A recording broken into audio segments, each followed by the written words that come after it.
श्री गणेशाय नमः. श्री स्वामी समर्थ. सुप्रभातम. नमस्कार. सिया ऑफिशियलवर आपले सुस्वागतम. योगेशं सच्चिदानंदं वासुदेवं रजप्रियं धर्मसंस्थापकं वीरं कृष्णं वंदे जगद्गुरुम. आज आपण महाभारतातल्या पहिल्या खंडातल्या आदिपर्वातले ययातीचे उपाख्यान वाचायला सुरुवात करूया. वैशंपायन पुढे सांगू लागले. शुद्ध चित्त जन्मेजया, दक्ष प्रजापती, वैवस्वत मनु, भरत, कुरु, अजमीढ यांच्या वंशांचा तसेच यादवांच्या व कौरवांच्या वंशांचा विस्तार वृत्तांत मी आता तुला सांगतो. या वंशातील सारेच पुरुष तेजपुंज होते, महर्षीप्रमाणे प्रभावयुक्त होते आणि पुण्यशील अशी त्यांची ख्याती होती. समृद्ध ऐश्वर्याची भाग्यशाली जोड प्राप्त करून देणारे, परम मंगल, अत्यंत स्पृहणीय, दीर्घायुष्याची देणगी देणारे आणि यशाची पताका फडकविणारे भरतकुळातील राजांचे आख्यान मी तुला सांगतो. प्राचीन बर्ही प्राचेतसाला 10 पुत्र होते आणि ते सज्जन व पुण्यशील होते. मुखामधून निघालेल्या अग्नीने त्यांनी पूर्वी अतिशय प्रचंड वृक्ष दग्ध करून टाकले.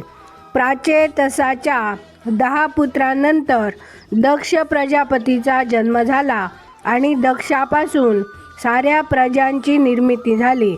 दक्ष प्रजापती हाच सर्व विश्वाचा पितामह होय. दक्ष प्रजापतीने विरिणीशी विवाह केला आणि तिच्यापासून त्याला स्वतःप्रमाणेच कठोर व्रताचरण करणारे 1,000 पुत्र झाले. दक्षाच्या या 1,000 पुत्रांना नारदाने मोक्षप्राप्ती करून देणारे सांख्य ज्ञान म्हणजे विवेक ज्ञान शिकविले. सारे पुत्र मोक्षमार्गाला लागल्यामुळे प्रजा निर्माण करण्याच्या इच्छेने दक्ष प्रजापतीने आणखी 50 कन्यांना जन्म दिला आणि त्यांना त्याने पुत्रिका मानले. पुत्रिका म्हणजे नातवांच्या द्वारे या कन्याच म्हणजे आपले पुत्र होत असे मानले. या 50 कन्यापैकी 10 कन्या दक्षाने धर्माला म्हणजे यमधर्माला दिल्या. कश्यपाला 13 कन्या दिल्या आणि कालाचे नियमन करणाऱ्या म्हणजे कालगती ठरविणाऱ्या, कालमापन करणाऱ्या 27 कन्या चंद्राला दिल्या.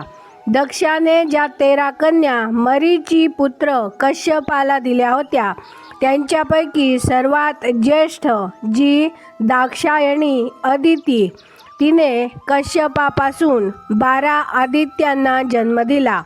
ते आदित्य म्हणजे धाता, मित्र, अर्यमा, शक्र, वरुण, औष, भग, विवस्वत, पुषा, सविता, त्वष्टा आणि विष्णू हे ते 12 आदित्य होत.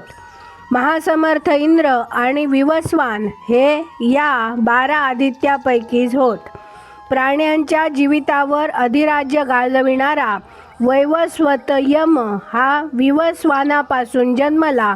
विवस्वान मार्तंडापासून प्रज्ञावंत मनु जन्मला. हा मनु फार प्रभावी होता. मार्तंडापासून यम जन्मला. यम मनुचा धाकटा भाऊ होता आणि तो मनुप्रमाणेच विलक्षण प्रभावशाली होता. मनु प्रज्ञावंत होता आणि धर्मात्मा होता. समस्त मानव वंश मनुपासूनच उदयाला आला. मानव वंश हा मनुचाच वंश होय. मनुमुळेच मानव वंश विख्यात झाला. ब्राह्मण, क्षत्रिय इत्यादी मानव मनुपासूनच निर्माण झाले. नंतर ब्राह्मणांचे क्षत्रियांशी संमिश्रण झाले.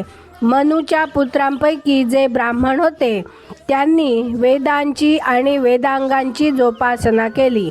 वेन, दृष्णु, नरिष्यंत, नाभाग, इक्ष्वाकु, कारुष, शर्याती. 8वी इला.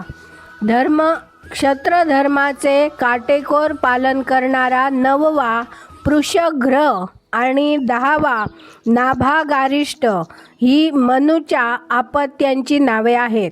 यांच्याशिवाय या पृथ्वीवर मनूचे आणखी 50 पुत्र होऊन गेले, परंतु आपापसातील कलहामुळे त्या सर्वांचा सत्यानाश झाला असे आमचा ऐकिवाद आहे.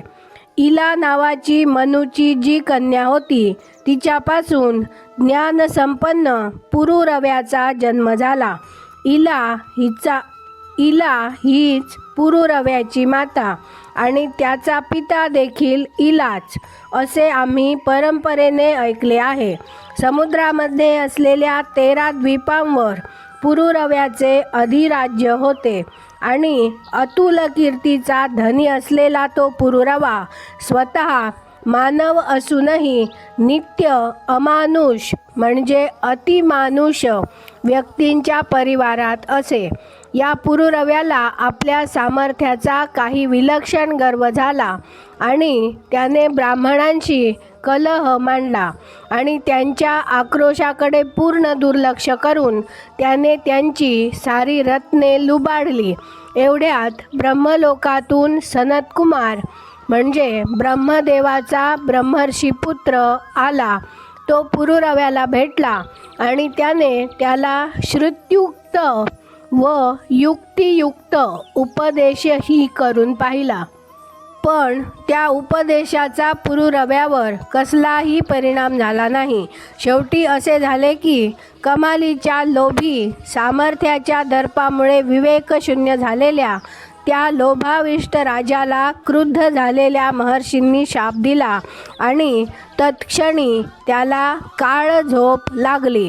उर्वशीच्या सहवासात असलेल्या या भाग्यशाली पुरुरव्याने यज्ञविरोधासाठी गंधर्व लोकामध्ये यथाविधी प्रदीप्त केलेले म्हणजे गार्हपत्याग्नी, दक्षिणाग्नी आणि त्रेताग्नी हे 3 पवित्र अग्नी पृथ्वीवर आणले होते. चतुर इला पुत्र पुरुरव्याला उर्वशीपासून आयु, धीमान, अमावसू, दृढायु, वनायु आणि शतायु असे 6 पुत्र झाले. या 6 पुत्रांपैकी आयु नावाच्या पुत्राने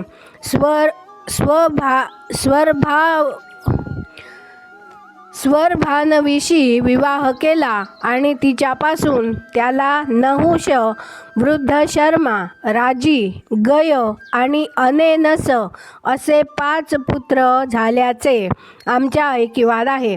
आयुचा पुत्र नहुष फार बुद्धिमान आणि अमोघ सामर्थ्याने संपन्न होता. राजा जन्मेजया नहुषाने आपले विस्तृत राज्य धर्माला अनुसरूनच चालविले होते. पितर, देव, ऋषी, ब्राह्मण, गंधर्व, नाग आणि राक्षस या सर्वांचा त्याने न्यायाने प्रतिपाळ केला. ब्राह्मण, क्षत्रिय आणि वैश्य या वर्णांमधील प्रजेचाही त्याने यथायोग्य प्रतिपाळ केला. त्याने दरवडेखोरांच्या झुंडींचा पुंडावा मोडून काढला. आज आपण इथे थांबूया. माझ्या सिया ऑफिशियलला सबस्क्राईब केले नसेल तर कृपया आत्ताच सबस्क्राईब करा आणि दररोज महाभारत कथा ऐकण्याचा आनंद अवश्य घ्या. बाजूच्या बेलवर क्लिक करून लाईक करायला विसरू नका. शेअर करा, कमेंट करा आणि राधे राधे लिहायला विसरू नका. धन्यवाद. जय श्री कृष्ण.